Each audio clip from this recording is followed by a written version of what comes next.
Most of our generation is weak. They don't control their lives, but their lives control them. They've been lied to about life, taught the wrong beliefs, fed the wrong food, followed the wrong friends, told to follow their hearts. And in reality, they are only listening to the whispers of Shaitan. This problem has grown to the point where most people can't trust their minds anymore because it has led them down the path of darkness. That's why today I'm going to equip you with 6 habits that will inshallah help you regain control over your life. Point number 1, cut the noise. When was the last time you locked your phone away and listened to what your mind had to say for a few days? When was the last time you sat in silence for an hour, organized your thoughts, defined your beliefs? I would say that most of you have not. What I want you to do after watching this video is to turn off your phone or computer completely.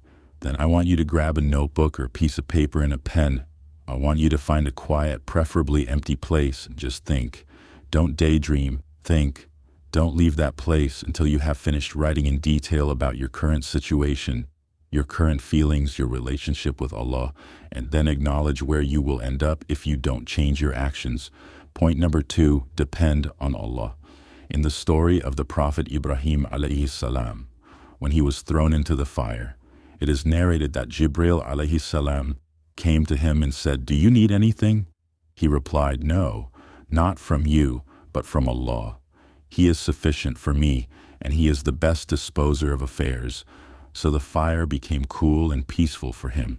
It is known that Jibril alayhi salam could have extinguished the fire with the tip of his wing, but Ibrahim alayhi salam's heart was not attached to any creature for the sake of seeking benefit or pushing away harm. This story teaches us that we should only seek help from Allah because He is the creator of good and evil, and He will always be on your side. Number 3, leave your bad friends. Most of you will want to skip this section because you think it's common sense. Please listen to this ayat from the Quran.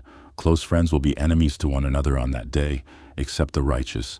Having bad friends is one of the worst things that you can do for your deen and dunya, because they will chip away at your armor day by day and week by week, until finally it's time for them to go all in and bring you down. The only thing you can do after preaching the truth to them is to simply ask Allah to help them and completely cut them out of your life. Number 4, make a list of non-negotiables. These are the values that you refuse to compromise or settle for. They are the standard. Every time you slip or make a mistake, come back to this list and just follow it. This list will define you, what you believe, what you do, and how you do certain things. So you have to be wise when you put things on that list. And I think the first thing on that list should be following your deen and increasing knowledge in it. Break it down and prioritize the things that you're lacking in. For example, listening to your parents and respecting them, not missing your prayers, not swearing or never listening to music. Just prioritize the things that you lack in. However, don't make the list so long that it ends up becoming overwhelming, and then you will never end up doing what's on that list. Number 5, take responsibility for everything in your life.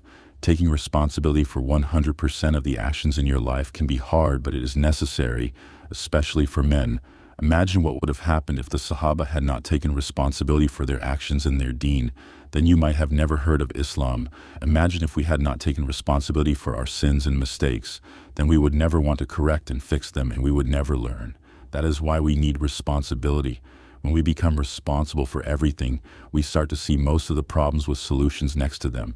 Then we just need to act and fix them. This is how Allah saw that the human race was lost without worshiping Him. So He started sending prophet after prophet, Nabi after Nabi, all with the same message, until the Prophet Muhammad came with it to us and took the responsibility to teach us about our passion. And this brings me to our last point. Number 6, remember the goal of your existence. I'm sure you've heard the words, follow your passion or listen to your heart. What most people mean by this is usually something for the dunya, which is completely wrong. You will find them saying that my passion is to play football or become a millionaire, for example, and many will say that you were born with a purpose that you must fulfill. I think you understand what I mean now. So let's see what Allah has to say about this. I did not create jinn and humans except to worship me. We have this primal desire within us that tells us that there is an ultimate goal that we must pursue, which is to worship our Creator. The kuffar also have this feeling, but they are too arrogant to listen to the truth. So they try to make up these false goals and gods that will never come close to the truth. I guarantee you 100% that once you truly believe this, all the negative feelings will go away, and you will feel peace because you are always safe with Allah. So now that you know how to take back control of your life, make sure you work with all the steps I have given you immediately after this video so that it has a real impact on your life. If you made it to the end, comment "We are start" and don't forget to like and subscribe. Assalamu alaikum wa rahmatullahi wa barakatuh.